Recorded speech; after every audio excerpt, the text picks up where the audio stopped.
बेटा यहाँ बहुत दिन रह लिए, अब हमें मयंक के घर छोड़ दे। बाबूजी आपको आए अभी कुछ ही दिन हुए हैं, एक हफ्ता बहुत है, फिर आ जाएंगे। जैसे आप दोनों की इच्छा। मैं तो नहीं आ पाऊंगा, लेकिन ड्राइवर छोड़ आएगा, कह दिया वैभव को। यशोदा जी बैग में कपड़े रखते हुए बोली। कह तो दिया, पर वो बहुत मायूस हो गया। जानती हूँ, वो हमसे बहुत प्यार करता है, वो चाहता है हम उसके साथ रहे, पर हम भी क्या करें। जहां सम्मान नहीं, प्यार के दो बोल नहीं, वहां मन लगाए भी तो कैसे। उधर वैभव मायूसी से अपने कमरे में गया। क्या हुआ है, चेहरे पर 12 क्यों बजे हैं? तुम्हारी इच्छा पूरी हो गई ना? माँ बाबूजी कल मयंक के घर जा रहे हैं। मैंने थोड़ी कहा है उन्हें जाने के लिए, अपनी मर्जी से जा रहे हैं। अब हर वक्त ना मुझे दोष क्यों देते हैं? वैसे भी उन्हें छोटी के पास अच्छा लगता है, पता नहीं क्या जादू किया है दोनों ने। न हमारी तरह बड़ा घर है, न खाने को 56 भोग, फिर भी वहीं जाने की रट लगाए रहते हैं। ये बात तुम्हें समझ आ जाती तो रोना किस बात का था? वैभव बोला। क्या मतलब है आपका? मेरी बात तुम्हें समझ कहाँ आती है? एक काम करो, इस बार तुम माँ बाबूजी को मयंक के घर छोड़कर आओ। कोशिश करना कि 1-2 दिन तुम भी वहां रह सको। फिर तुम्हें पता चल जाएगा कि माँ बापूजी वहां क्यों रहना चाहते हैं। शायद तुम्हें भी कुछ अक्ल आ जाए।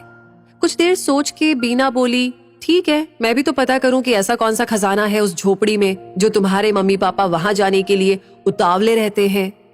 यशोदा जी और मुरली जी गांव में अपनी पुश्तैनी जमीन पर खेती बाड़ी करते थे। उनके 2 बेटे थे, बड़ा बेटा वैभव और छोटा बेटा मयंक।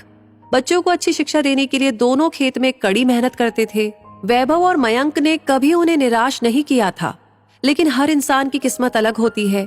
ऐसे ही वैभव और मयंक के साथ हुआ। वैभव मल्टीनेशनल कंपनी में उच्च पद पर लग गया और मयंक को बहुत कोशिशों के बाद भी एक छोटी कंपनी में नौकरी मिली। नौकरी मिलते ही मुरारी जी ने उनकी शादी कर दी। वैभव की पत्नी बीना, जिसे अपनी पति की नौकरी का घमंड था, आलीशान बंगला, नौकर चाकर, 2 गाड़ियां, सुख सुविधा की हर चीज उसके घर में थी। वहीं मयंक की पत्नी सुकन्या संस्कारों में पली बढ़ी थी। उसका स्वभाव नरम और सुलझा हुआ था।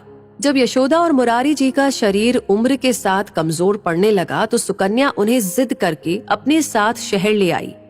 सुकन्या दोनों का बहुत ख्याल रखती। घर में पैसों की कमी थी, पर प्यार और सम्मान की नहीं। मयंक और सुकन्या कोशिश करती कि यशोदा और मुरारी जी को किसी भी चीज की कमी ना हो। यशोदा और मुरारी जी मयंक के साथ ही रहते थे। जानते थे कि बीना को उनका आना पसंद नहीं था। यशोदा जी की पारखी नजरों से ये बात छुप नहीं पाई थी। बीना दिन भर अपनी सहेलियों के साथ घूमती रहती। सास ससुर ने खाना खाया है कि नहीं, दवाइयां समय पर ली है या नहीं, उसे कोई मतलब नहीं था। उनके पास बैठने के लिए भी बीना के पास टाइम नहीं होता। यशोदा जी जब भी उससे बात करने की कोशिश करती तो बीना ऐसा रूखा जवाब देती कि उनका मन ही नहीं होता उससे बात करने का। फिर भी बेटी के बुलावे पर कुछ दिन जैसे तैसे दोनों काट लेते। अगले दिन, चलिए मम्मी जी, आप दोनों को मयंक के घर छोड़कर आती हूँ। यशोदा और मुरारी जी हैरानी से एक दूसरे का चेहरा देखने लगे, पर कोई प्रत्युत्तर नहीं दिया। माँ बापूजी को दरवाजे पर देख मयंक और सुकन्या दौड़े आए। सुकन्या यशोदा जी के गले ऐसे मिली जैसे न जाने कितने सालों से एक दूसरे को देखा नहीं था। दोनों बच्चे भी दौड़कर दादा दादी के गले से लिपट गए। चाय पीकर फ्रेश हो जाइए, तब तक मैं खाना तैयार करती हूँ। चाय बिस्किट लाते हुए सुकन्या बोली, मेरे घर के सामने तो ये झोपड़ी ही लगती है। पूरा घर घूमते हुए, मुंह पिचकाते हुए बीना बड़बड़ाई। टेबल पर खाना लगा तो दोनों बच्चे बड़े प्यार से दादा दादी का हाथ पकड़कर ले आए। मेरे बच्चों को तो दादा दादी से कोई मतलब ही नहीं रहता।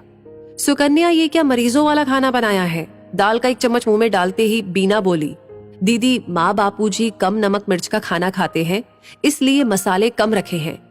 रात को हंसने की आवाजें सुनकर बीना जागी। कमरे से बाहर आई तो देखा सुकन्या यशोदा जी के सिर में तेल लगा रही है। मयंक और दोनों बच्चे मुरारी जी को घेर कर बैठे हैं। माँ बाबूजी के होठों पर इतनी मुस्कान उसने पहली बार देखी थी।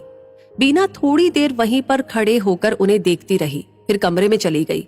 सुबह चाय लेकर सुकन्या बीना के कमरे में गई। उसे उदास खिड़की के बाहर देखते हुए बोली, दीदी, रात को अब बाहर आई थी, फिर हमारे साथ क्यों नहीं बैठी?